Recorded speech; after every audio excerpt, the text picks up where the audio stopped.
अस्सलाम वालेकुम, क्या हाल चाल है। उम्मीद करते हैं कि आप खैरियत से होंगे। हमारी दुआ है कि आप हमेशा खुश रहें, हंसते और मुस्कुराते रहें और इसी तरह हमें अपना प्यार दिखाते रहें। बिल्कुल जी। मैं हूं तारिक महमूद। मेरा नाम मुअज्जम है। मेरा नाम मोहम्मद यूसुफ। तो आज हम हमारा पहला दिन है इस चैनल के ऊपर और नाम तो पुराना ही है, बच्चे भी पुराने हैं। यूसुफ भाई हमारे साथ नए जुड़े हैं और शकूब की जगह पर अब मोहम्मद यूसुफ ने जगह ली है और हाँ। ये हमारा साथ कर देंगे और प्रमोट हमें करेंगे। बिल्कुल जी बिल्कुल। और उम्मीद करते हैं कि एक ना फ्रेंडशिप वाला माहौल क्रिएट हो और जो नफरतें हैं वो पीछे वाली जो गलतियां कोताहियां हमसे हुई है, जिस तरह के भी तल्लुकात खराब है, उनको बुलाकर नई शुरुआत कर रहे हैं। हाँ। और हमें सपोर्ट करना, इसमें आपकी मदद चाहिए। अब बिल्कुल जी बिल्कुल। और भाई नफरत हम बिल्कुल नहीं करते। कुछ लोग समझते होंगे कि हम इंडिया से नफरत करते हैं, तो ये बात जो है ना बिल्कुल गलत है। नफरत भाई हम ना इंडिया से करते हैं और ना ही इंडिया वाले हमसे करते हैं। नफरत करनी चाहिए बुराई से। बिल्कुल। तो भाई बुरे लोग इंडिया में भी हैं, पाकिस्तान में भी हर जगह पर होते हैं, तो ऐसे लोगों से नफरत करनी चाहिए। अच्छे लोगों से नफरत करना बनता भी नहीं। और उम्मीद करते हैं कि जो हमारा एक अच्छा दोस्ताना वाला माहौल जो क्रिएट हो और बगैर नफरत वाला हो। और बाकी बात रही रिएक्शन की, तो भाई साहब जो रिएक्शन होगा ना वो हमारा ओरिजिनल ही होगा। फेक भाई जो हमसे वो ना होगा, क्योंकि फेक जो है ना वो ज़्यादा दिन चलता नहीं। और जो होगा भाई एक झूठ को छुपाने के लिए हजारों झूठ बोलने पड़ते, तो तब जब पकड़े जाना झूठ हो तो बंदा शर्मिंदगी तो सारा नहीं चाहता। सही बात है भाई। हाँ, जो सच्चाई है भाई वो हम वो इधर बैठ के बताएंगे। जो हम क्योंकि हम इतने भाई वो नॉलेज वाले बंदे नहीं है कि हमारे पास बहुत ज़्यादा नॉलेज है जो इधर बैठ के शेयर करें। नहीं, जितना हमारे पास नॉलेज है उस हिसाब से जो भी हमारा रिव्यू होगा भाई वो हम जेन्युइनली आप तक पहुंचा देंगे। तो स्टार्ट करते हैं आज की जो वीडियो है, वर्ल्ड फेयर की वीडियो है। और वो ये वीडियो का टाइटल है India bans wheat export to all countries in the world. Video देखते हैं और अपना रिव्यू पर देंगे और उम्मीद करते हैं कि वीडियो आपको पसंद आएगी। और वर्ल्ड फेयर के प्रशांत धवन की वीडियो है और इनके चैनल को भी एक बार जरूर विजिट करें, बहुत बढ़िया वीडियो बनाते हैं। तो कौन करते हैं 1 2 3 स्टार्ट। ये भी नहीं मान रहा। नमस्कार and welcome you world affairs. है प्रशांत धवन। सो इंडिया ने वीट एक्सपोर्ट्स पे लगा दिया है बैन, मतलब कि इंडिया अब से किसी भी कंट्री को वीट एक्सपोर्ट नहीं करेगा। कोई नए ऑर्डर वीट एक्सपोर्ट की इंडिया नहीं लेगा। तो ऑब्वियसली इससे दुनिया भर में गेहूं की आप देखोगे बहुत ज़्यादा शॉर्टेज होने वाली है। और इंडियन पर्सपेक्टिव से मैं आपको अगर बताऊं तो ये स्टेप बहुत ही इंपॉर्टेंट है, क्योंकि हमको इंश्योर करना होगा, बहुत ही इंपॉर्टेंट है कि जो काम 2004-2005 में हो गया था ये 2022 में ना हो जाए। मैंने इससे पहले एक प्रीवियस वीडियो में मैंने आपको बताया था कि 2004-2005 में जब डॉक्टर मनमोहन सिंह जी पीएम थे इंडिया के, तब इंडिया ने जरूरत से ज्यादा वीट एक्सपोर्ट कर दिया था जोश में आकर, और फिर एक बार को भारत में वीट की गेहूं की कमी भी पड़ गई थी। तो अभी के लिए जो ये सरकार का स्टेप है बहुत इंपॉर्टेंट है। इससे बेसिकली हम ये इंश्योर कर लेंगे कि सबसे पहली बात तो हमारे यहाँ वीट की कमी ना हो जाए, और उसके बाद मेरे हिसाब से जैसे जैसे टाइम आगे बढ़ेगा, कोई बड़ी बात नहीं है, 3-4 महीने बाद हो सकता है कि हम फिर से वीट एक्सपोर्ट करना स्टार्ट करें। It is possible as well. मगर ऑब्वियसली यहाँ पे आपका एक क्वेश्चन ये होगा कि इंडिया के पीएम ने कुछ ही हफ्तों पहले अप्रैल 22 में ये कहा था जो बाइडेन और वेरियस वर्ल्ड लीडर्स को कि India is ready to feed the world, India दुनिया को खिलाने के लिए तैयार है। तो अब हम यहाँ पर वीट के एक्सपोर्ट पर बैन क्यों लगा रहे हैं? देखिए, रिसेंटली कुछ डेवलपमेंट्स हुई हैं जिसको हमने एंटिसिपेट नहीं किया था, और उन डेवलपमेंट्स को देखते हुए ये निर्णय लिया गया। नाउ डिस्कस करते हैं इस टॉपिक को इन डेप्थ। मगर आगे बढ़ने से पहले आपसे एक क्वेश्चन पूछूंगा।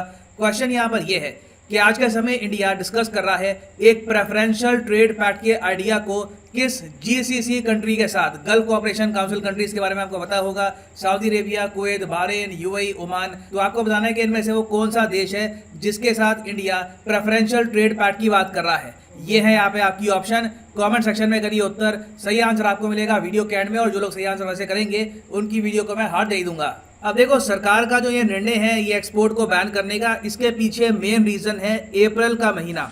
आपको पता होगा भारत में सबसे ज्यादा जो वीट प्रोड्यूसिंग स्टेट्स हैं वो है पंजाब, उत्तर प्रदेश, हरियाणा, मध्य प्रदेश, राजस्थान। इन स्टेट्स में ही मेनली हमारा वीट ग्रो होता है। और अनफॉर्चुनेटली अप्रैल के महीने में हमने ये देखा है कि नॉर्थ वेस्ट इंडिया और सेंट्रल इंडिया में 122 साल का रिकॉर्ड टूटा है। हॉटेस्ट अप्रैल महीना गया है और हीट वेव ऐसी आई है कि कई किसानों की जो फसल है ये खराब भी हुई है। ऑल टुगेदर पूरी फसल खराब नहीं हुई, मगर कहीं ना कहीं लॉसेस देखे गए। अब फॉर एग्जांपल मैं अगर बात करूं पंजाब की, तो पंजाब की सरकार ने ये सोचा था इनिशियली इस साल में कि ये लोग प्रोक्योर करेंगे, मतलब कि खरीदेंगे किसानों से 135 लाख टन का गेहूं, मगर ये प्रोक्योर कर कितना पाएंगे। इन्होंने खुद एडमिट किया है कि मैक्सिमम 80 से लेकर 100 लाख के आसपास इनको वीट मिलने वाला है इस साल। तो ओवरऑल जितनी उम्मीद थी उससे काफी कम गेहूं प्रोड्यूस हुआ है because of the heat wave. और इसका रीजन ये है कि जब गर्मी बहुत ज्यादा पड़ती है तब उस वक्त क्या होता है कि जो वीट की ग्रेन है ये प्रॉपर्ली ग्रो नहीं कर पाती, प्रॉपर्ली मैच्योर नहीं कर पाती, उस लेवल तक नहीं पहुंच पाती जहां पे आप उसको सेल कर पाओ एज ए फूड ग्रेन। और ऑब्वियसली देखिए इसका इम्पैक्ट हम ऑलरेडी देख रहे हैं। आटा महंगा हो गया है, ब्रेड आपने देखा होगा थोड़ी सी महंगी हो गई है।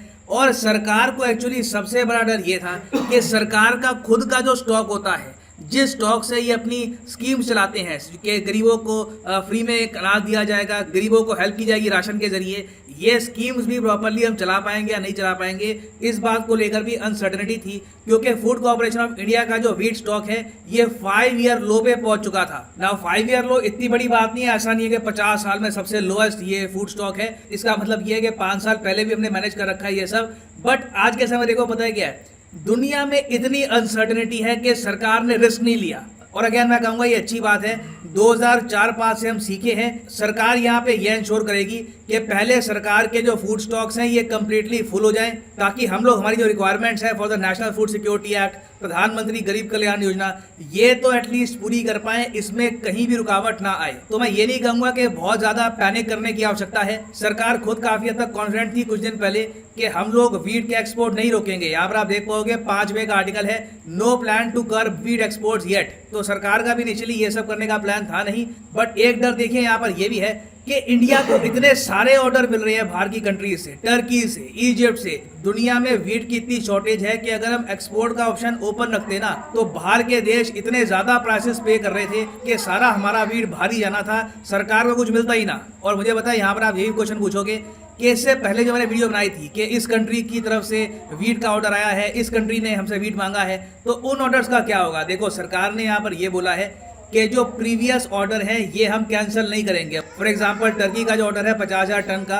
ये इनको मिल जाएगा वीट। इसके अलावा कई और देश हैं, कई और कंपनीज हैं दुनिया भर में, इन्होंने इंडिया से वीट परचेज किया है, उनकी शिपमेंट्स हम प्रॉपर्ली कर देंगे। अब बस हम नए ऑर्डर नहीं लेने वाले। और इंडिया के इस स्टेप को आप देखोगे ग्लोबल मीडिया कवर कर रहा है, Bloomberg, New York Times, Washington Post, हर जगह इस पर आर्टिकल्स पब्लिश हुए हैं। क्योंकि इंडिया का जो ये स्टेप है, इससे इंडिया की पॉपुलेशन के लिए फूड तो सिक्योर हो जाएगा, मगर ग्लोबली जो फूड के प्राइसेस हैं ये बहुत ज़्यादा बढ़ने वाले हैं। और याद रखिएगा वीट से बहुत कुछ प्रोड्यूस होता है, बिस्किट्स बनते हैं, बहुत से और प्रोडक्ट्स बनते हैं। सिर्फ यहाँ पर ये मत सोचना कि आटा रोटी ऐसा बनेगी, ब्रेड, वेरियस और आइटम्स बनती हैं। तो यूक्रेन वॉर की वजह से जो ग्लोबल फूड शॉर्टेज स्टार्ट हुई थी, इसका बहुत ही ज़्यादा नेगेटिव इम्पैक्ट पड़ेगा दुनिया में। कोई बड़ी बात नहीं है, कई अफ्रीकी देश में और जगह भी लोग भूख की वजह से मारे भी जाए। अब यहाँ पर आप कहोगे उस केस में इंडिया कुछ नहीं करेगा।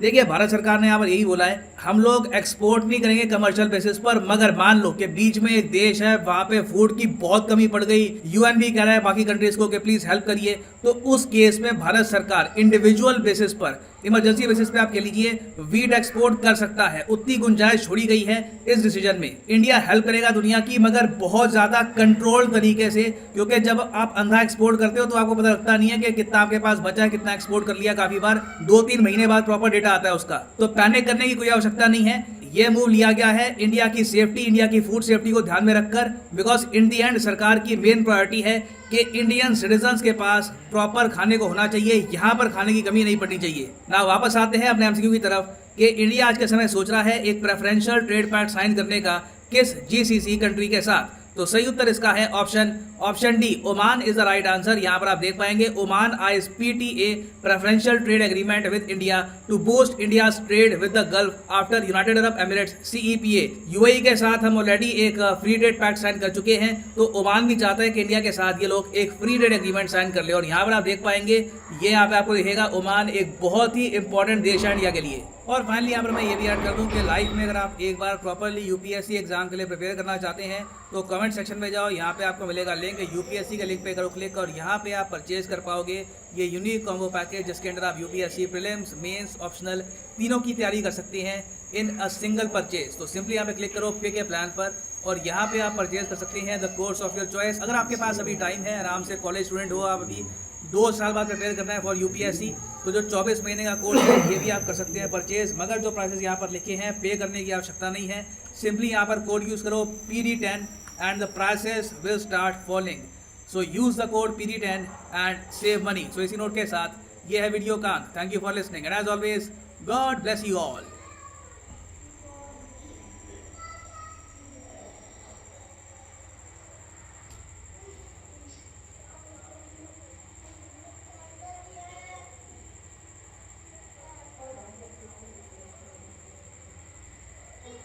चलें जी, वीडियो ख़त्म हो गई। और पहले जिस तरह इंडिया ने मतलब ओपनली बोला था कि मैं पहले इजाज़त भी मांगी, हाँ, कि इंडिया जो है अब क्योंकि रशिया और यूक्रेन की वार के बाद जो हालात उधर पैदा हुए, क्योंकि देखा जाए तो रशिया और यूक्रेन जो थे ऐसे कंट्री जो थे वो सबसे ज़्यादा गंदम एक्सपोर्ट करते थे दूसरे कंट्री।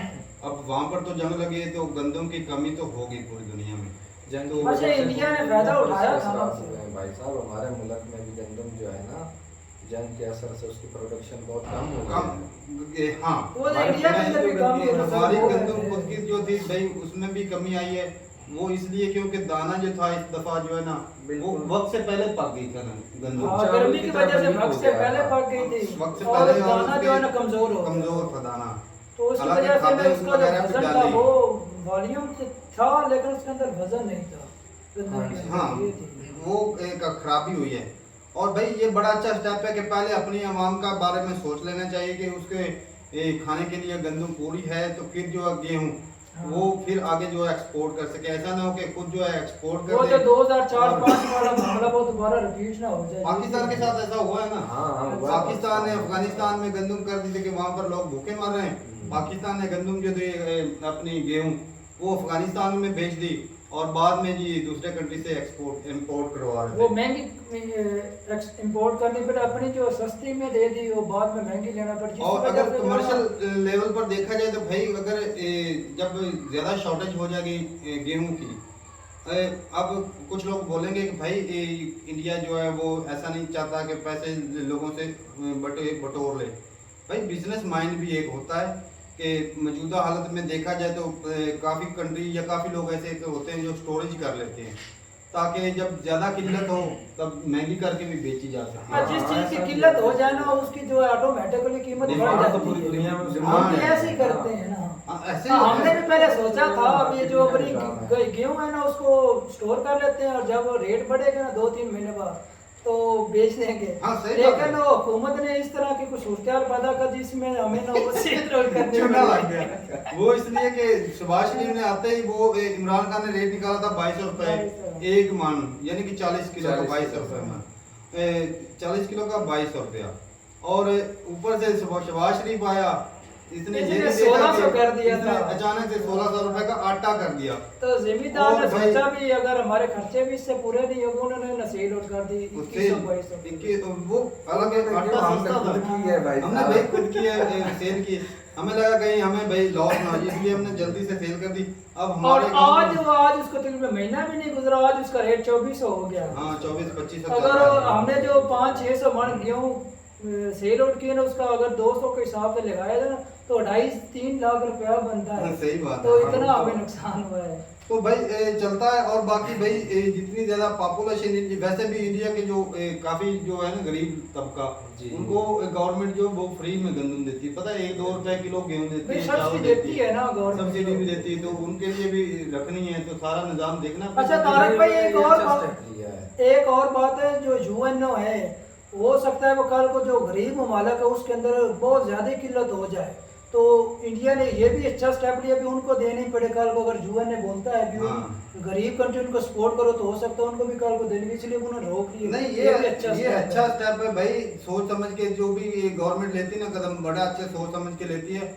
और अगर अचानक से और ये भाई गवर्नमेंट का बड़ा अच्छा स्टेप है कि पहले अपने लोगों के लिए गंदम इकट्ठी कर लिए, क्योंकि वैसे भी अपने जो गरीब लोग हैं, गरीब तबका है, उनको गेहूँ सस्ती देते हैं, बल्कि 1-2 रुपए किलो के हिसाब से भी देते हैं कुछ लोग ऐसे भी। भाई गवर्नमेंट जो होती है तारक भाई, वो जिम्मेदार से महंगी ले लेती, लेकिन बाद में सब्सिडी के लिए वो अपने तौर पर पैसे ऐड करके गवर्नमेंट अपने लोगों तो को रियासत की जिम्मेदारी होती है ना, फायदा आते हैं अपने लोगों को। जिस तरह हमारे यहाँ इमरान खान ने किया था ना, पेट्रोल की कीमत बहुत ज्यादा थी, आलमी मंडी के अंदर ज्यादा थी, लेकिन टैक्स ज्यादा जमा की है। नाम ले लिया नहीं भाई, जो उसने किया है ना, नहीं, वो नहीं। आज की हुकूमत बोल रही है, ठीक है ना। इसका तो मैं लाभ 50 और 30 रुपए के लगभग वो बोल रहे हैं, फिर कल इन्होंने हमारे टैक्स मुल्क पे में कम दे रहे कल हैं। और आज भाई साहब डीजल जो है वो नहीं मिल रहा था। वाले ना आज आओ सुबह बड़ी वो है मुश्किल से ना, 2 16 रुपए का तारीख डीजल डलवा 16 रहा तारीख है। से शुरू हो जाएगा, 50 रुपए के लगभग वो ना पेट्रोल महंगा हो जाएगा, हाँ। और जिससे बहरान भी आएगा और महंगाई भी मजीद बढ़ेगी पाकिस्तान के। और भाई बताइएगा, क्योंकि औसत जो है पैदावार कितनी है पर एकड़। हाँ, पर एकड़ जो है हाँ। पैदावार कितनी है गेहूं की, और उसका रेट जो है हाँ, रेट भी बताइएगा।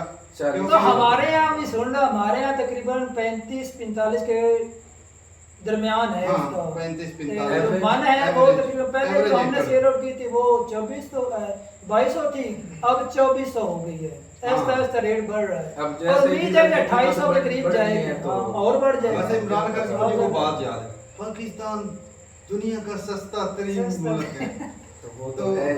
वो इसलिए है भाई, देखा जाए तो पेट्रोल का हिसाब से लगा लें, हाँ वो भाई तो सस्ता है, हाँ, इंडिया बात से तो सस्ता है फिर भी तो बात पैसे सच- कन्वर्ट, लेकिन वो बात अलग है कि आमदनी भी वैसी ही है। हाँ बस इस हिसाब से। और भाई बढ़िया है ये गवर्नमेंट जो भी स्टेप ले रही है अपने कंट्री के लिए ले रही है, अपने लोगों के हिसाब से, अपनी ज़रूरतों के हिसाब से जो भी लेगी स्टेप अच्छा है।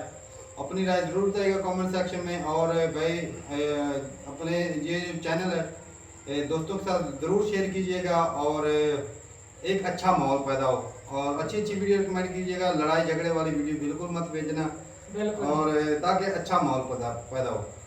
और हाँ, जैसी भी आप वीडियो भेजेंगे भाई रिएक्शन होगा, लेकिन थोड़ी सी सियासत वाली तो हम वीडियो ज़रूर करेंगे ही, लेकिन जो रिलीजियस टॉपिक हैं थोड़ा सा उनसे थोड़ा सा हट के ही रहें तो वो अच्छा रहेगा। तो ठीक है भाई, मिलते हैं वीडियो के साथ, तब तक के लिए इजाज़त दें। अल्लाह हाफिज़।